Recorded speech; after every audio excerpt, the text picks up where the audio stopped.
In this video, I'm going to touch some buzzwords, something like artificial intelligence, current education system, war, pandemic, the need for entrepreneurship and the leadership, risk taking qualities, the need for everybody to try entrepreneurship, and how the future education system should be, and how what are the most demanding education areas in the future is going to be, and what are the opportunities for the future students in the AI world.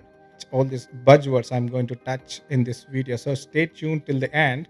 So the current education system is designed by the industrialists in the 1945. This is well known.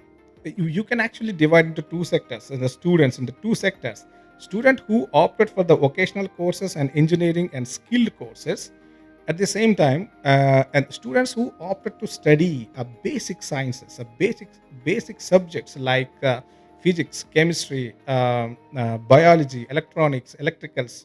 So in both sectors of the students, they they were imposed by this imperialistic way of education system. So it's uh, just to follow the orders, and caged thinking, no free thinking, no leadership qualities, not encouraging risk taking qualities or entrepreneurship, so how to achieve economical freedom, etc.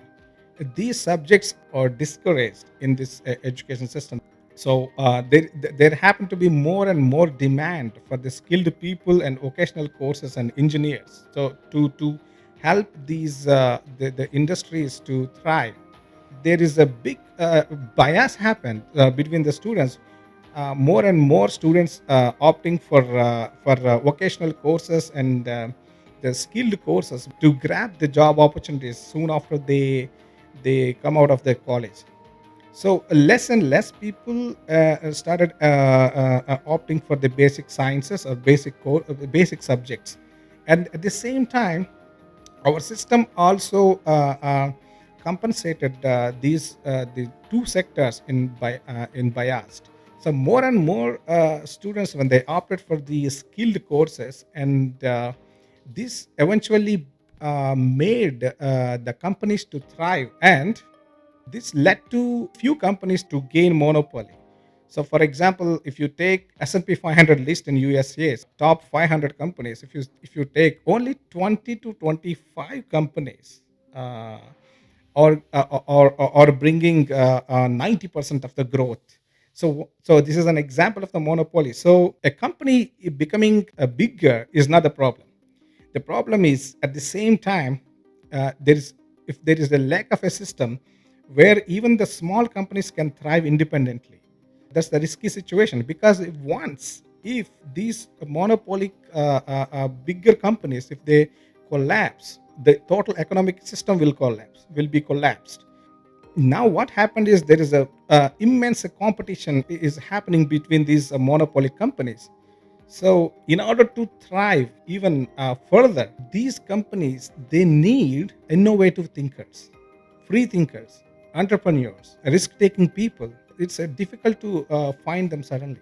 So there is a system called entrepreneurship, but entrepreneurship has its own limitations because of the company culture or whatever internal politics. It works, but it contributes to very, very, very little to the growth of the companies. So eventually, the governments, at the same time, the bigger companies, they need entrepreneurs. So they started allotting more and more money for the entrepreneurship. They started encouraging entrepreneurship. So this is the situation where there is a huge demand for the entrepreneurs. At the same time, there's a huge scarcity for them. On the other hand, the students who opted for the basic subjects, so the actual innovation comes from that. So because now what happened is, the artificial intelligence, AI, is going to take all the skill jobs. So now we need new water in the system. Now we also have the scarcity from the basic subjects. The people or students who are studying the basic subjects, So basically, what the system has done is they starved the soldiers. So who are the soldiers? So soldiers are the people, are the students who study the basic subjects, who has very well grip on the basic subjects. These are the soldiers, because the soldiers will protect the system when there is a war, like pandemic and economic crisis. We should also talk a little bit about the college dropouts. So in the past days, founders are from college dropouts. But now this is not the situation, because the minimum necessary the knowledge that required to become an entrepreneur, the standards have become higher. So that means the entrepreneur need at least higher education. All right, so at least masters. They need in-depth knowledge in at least one subject. The debt-based education system in the US, for example. So since the current entrepreneurs there, they need at least a higher education to be to entrepreneurs. They can neither drop out of the college at the same time nor they continue their studies. So but this is the great opportunity for the students in the countries living living in the countries which offers free education. They must utilize this the opportunity, and they should carry on their studies at least for masters, till masters, or at least they have some in-depth knowledge in something, some aspect, some subject. Let's talk about the AI. So AI cannot replace a human intelligence, because the AI always functions depending on the existing data. For example, you take ChatGPT or Bard or anything. When you ask question, you will get the answers, but the answers depending on the questions you ask. So now it's becoming more and more demanding, interesting. Who asked the interesting question? Who asked the valid question? So where the questions come? So the AI cannot generate a thriving question. So it's only should come out of the human brain who actually has in-depth knowledge on some subject. Only the human intelligence can ask the question. So that is the reason why in the future is going to be become so interesting for the students who has basic subjects, in-depth knowledge on at least one basic subject. And then let me tell you a few points why in these days everybody must try the entrepreneurial journey, because of the several reasons. The first point is freedom.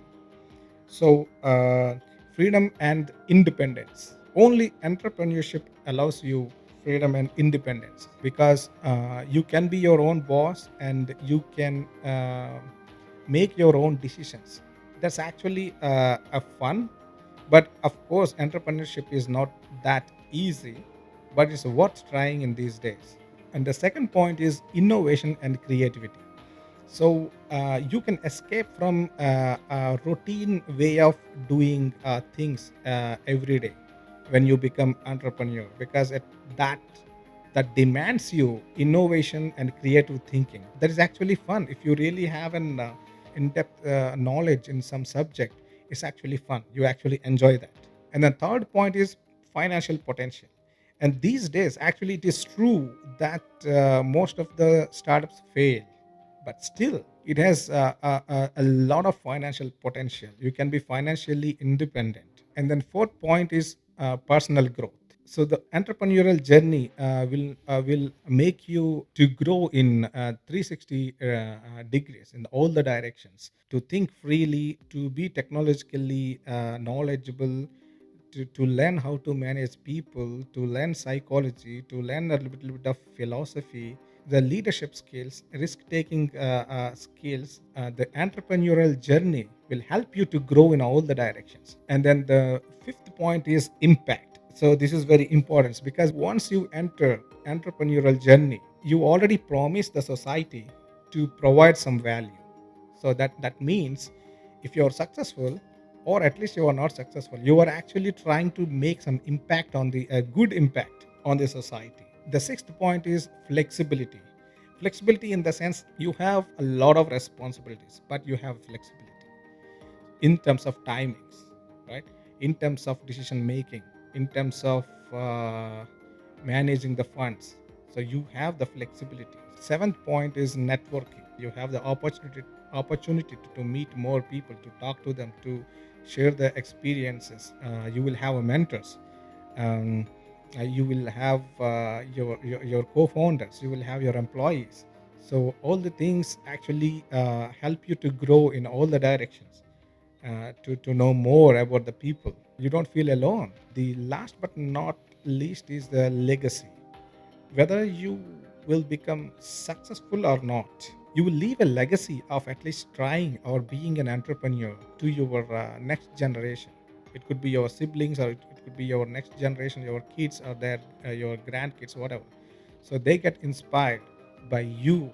There are data available on thriving industrial fields, and also you have a data on declining industrial fields. And there is a rapid change from different sectors to different sectors. AI is thriving, and the information and content creation, a lot of other event management, and all the networking and consultations and personalized consultations on all the other fields are thriving right now. So you can have a look at those data, and then you can choose one of the fields to become an entrepreneur. Just try to enter into the entrepreneurial journey.